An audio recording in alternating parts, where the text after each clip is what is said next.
سائیاں میں نے محل چڑھایا سائیاں. فرمایا اس نے مجھے لوارث سمجھا تھا کہ تھپڑ مار کے گزر جائے, میرا کو پوچھے گا ہی نہیں. میرے رسول پاک علیہ السلام کے بارے میں رب فرماتا ہے ابھی میں تو تیرے ہوتے ہوئے کافر کو سزا نہیں دیتا کہ تو موجود ہے. یاد رکھیں حضرت فضیل بن عیاض فرماتے ہیں ایک جوان تھا, مسجد میں آیا, لوگوں سے کہنے لگا روٹی کھلاؤ. کسی نے توجہ نہ کی. اس نے کہا میں رب بتانے والا ہوں, میری طرف دیکھو تو صحیح. کسی شخص نے خیال ہی نہ کیا. پھر اس نے کہا یار تھوڑا سوچو. نمازیوں سے کہا, اہل علاقہ سے کہا, انہوں نے کہا تیری طرح کے بڑے درویش دیکھیں. مسجد کے محراب میں وہ رب کریم کا بندہ انتقال کر گیا. جب فوت ہو گیا نا, لوگوں کا مزاج ہے بیمار کو دوائی نہیں دیتے, جنازے پہ وقت پہ پہنچ جاتے.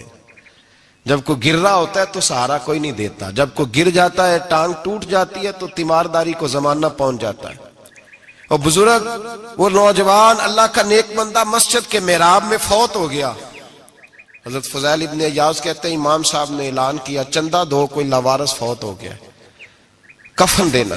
چندہ کٹھا ہوا, کفن خریدا, جنازہ پڑا. عشاء کے بعد دفن کر کے آئے.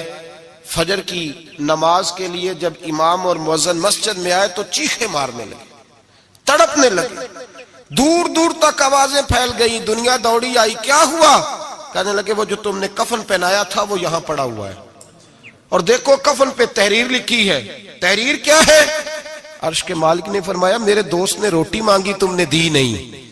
اس نے تمہیں میرے قریب کرنے کے لیے اپنی طرف توجہ کرائی, تم نے کی نہیں.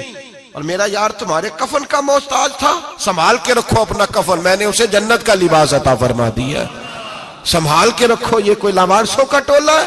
یاد رکھیں جو وارث والے ہیں, وارث والے ان کا رنگ اور ہے, جو ماننے والے ہیں ان کا مزاج اور ہے.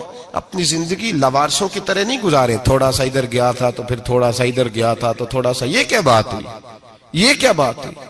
اپنے آپ کو, اپنی نسبت کو, اپنے عقیدے کو مضبوط رکھیں. 1 انچ کے لیے اعلیٰ حضرت فاضل بریلوی رحمت اللہ علیہ کے مکان کی دیوار گر گئی.